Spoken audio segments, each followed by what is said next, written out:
show. This is a lone gunman clip, and I can't even remember. I pulled this off of the radio, but this was aired 3 months before 911. They took a commercial airliner. It was reprogrammed, one of the circuit boards, and aimed at the World Trade Center buildings. But they do these things. That's exactly what happened. These planes were remote control flown into the World Trade Center buildings. Normal 767s could not have performed the maneuvers that happened because their software would have prevented it. These planes were specifically designed to do this. These weren't even commercial planes with people on them. Supposedly these were, designed and then they were switched in midair. And no one knows where the real planes went, do they? No one's found the real planes. Right. I'm going to try and bring this up here.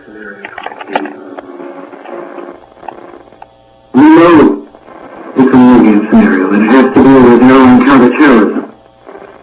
Why is it important enough to kill for? Because it's no longer a game. If some terrorist group wants to act out this scenario, why target you for assassination? Depends on who the terrorists are. And then you can see them in the first place. You're saying our government plans to commit a terrorist act against the domestic airline? There you go. Dying entire government as usual. A faction. A small faction of a possible gain. The Cold War is over, John. But with no connectivity to stockpile against the arms market flat. But bring down a fully loaded 727 into the middle of New York City, and you'll find a dozen tin-pot dictators all over the world just clamoring to take responsibility and begging to be smart-bombed. I can't believe it. This is about increasing our sales. When? Tonight? How are you going to stop them?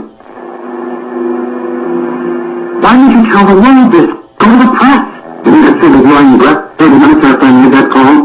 The press? Who put on this story? Who did this? Birdcage liner. Wild-eyed crap right up there with Elvis as an alien and 200 babies obviously rated. Don't be so damn naive. How'd that come through? It was, I might be getting an echo because I'm on the other, line here. Basically what they're saying there is the idea of flying the airliner in the middle of New York City was to push the arms market, those that would profit in the arms market. Right. Israel's heavy in the arms market, folks. They turn our technology and, redesign it, sell it to China. Obviously, we thought that was a good idea, so we've turned around and sold our technology to China now, too. Clinton did that with, the Loral missile technology and the neutron technology. Yeah, he pretty much gave them a green carpet right into Los Alamos, didn't he? Yeah. Oh, yeah, both of them do. I mean, there's no difference between them. Kerry's no different. Bush is no different. Clinton was no different. And Kerry's name was changed. He is Jewish. His name was changed, shortened to Kerry. That's not even his real last name. So this is a game, folks. But what's really interesting about this clip, this is exactly what's happened. Junior's turned around, and the Carlyle Group, to which Daddy Bush, is a member of, Osama bin Laden is a member of. These guys have been getting the lion's share of these military contracts to go over there and bomb the crap out of Iran, Afghanistan, etc. Then they turn around and give the contracts to rebuild Iraq to Halliburton, which Cheney's a member of.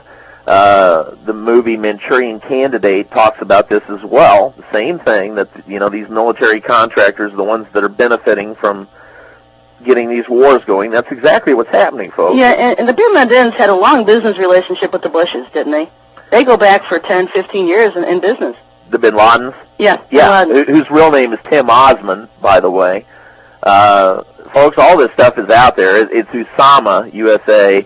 That's the quote name that they give, but of course the media plays around and calls him Osama, whatever. You've got to do your own research, folks, and put these puzzle pieces together. There's a lot of confusing things, but you can build the reality that's out there, confirming one thing on another thing on another thing. It's like building a jigsaw puzzle. Where do you think they really are? Do you think Osama bin Laden and Saddam Hussein are both sitting on an island in Jamaica sucking martinis?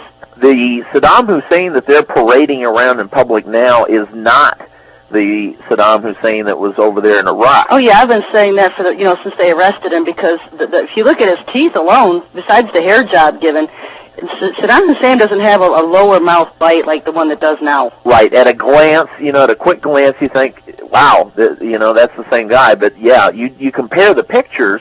If you have pictures side by side, it's not the same guy. Yeah, it's not the same guy, and his own wife even said that's not him. Yeah. And they tried to make her believe that she was just, misunderstanding him because he was imprisoned all this time. I think a wife knows her husband. It's been rumored that Tim Osman, a.k.a. Osama, is already dead. They've got him on ice, kind of like the Moon Over Parador type movie, and they'll drag him out just before the election. I think that something's going to happen before the election. God knows what. They're going to pull out a clone? Say that again? They're going to pull out a clone, say this is him? I really expect terrorism. They've got to keep this Patriot Act in place. There are many people chafing against it and trying to, write local laws against it, and they've got to kill more people, keep people distracted. I tell you, the movie Starship Troopers showed a good example of, what was done and what will likely be done again. Where you see the death of a city, people mad. Oh, we got to get them bugs, which interestingly enough they called arachnids.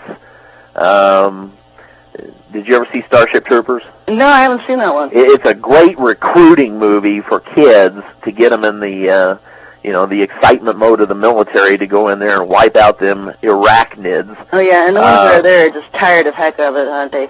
I mean, the GIs are tired of war. That's what we've been reading over and over again. Well, they see the reality of it. They were sold a bill of goods that is not real. They're over there fighting for Daddy Bush's business interests. They're fighting over there for Israeli causes, and they're huffing the same depleted uranium that they're blowing up at the innocent people there, the civilians of Iraq, that did nothing to us. Yeah, these are innocent people. I mean, these...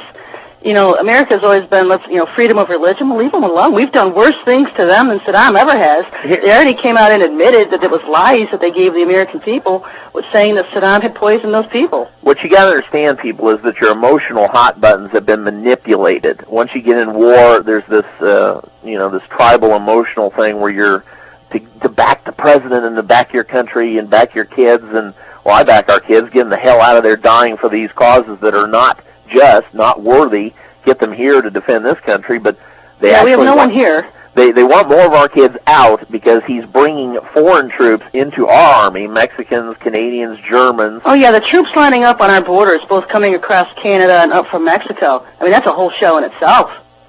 We're pushing all of our troops out of the country so the UN can bring all theirs in here, and our government's playing along with it, and the media, you're not going to hear anything about it from. I want to say one more time that anything that I mention here, I can drag up material on the Internet while it's still available and send it back to you. My email address is hitech1, HITECH1, @bluemarble.net. I'm very open on the Internet. It might take me a day or so to get back, but I don't shy away and hide. Larry's never been a guy to shy away from anything. I mean, I've seen you hitting them in the groups alone. And I'm not selling anything here. I presented Jack Otto's book because I think it's one of the best on this topic of the Talmudic Zionists. A lot of research and detail went. Myron Fagan's material has been around for years and years. You can hear his audios at M2K.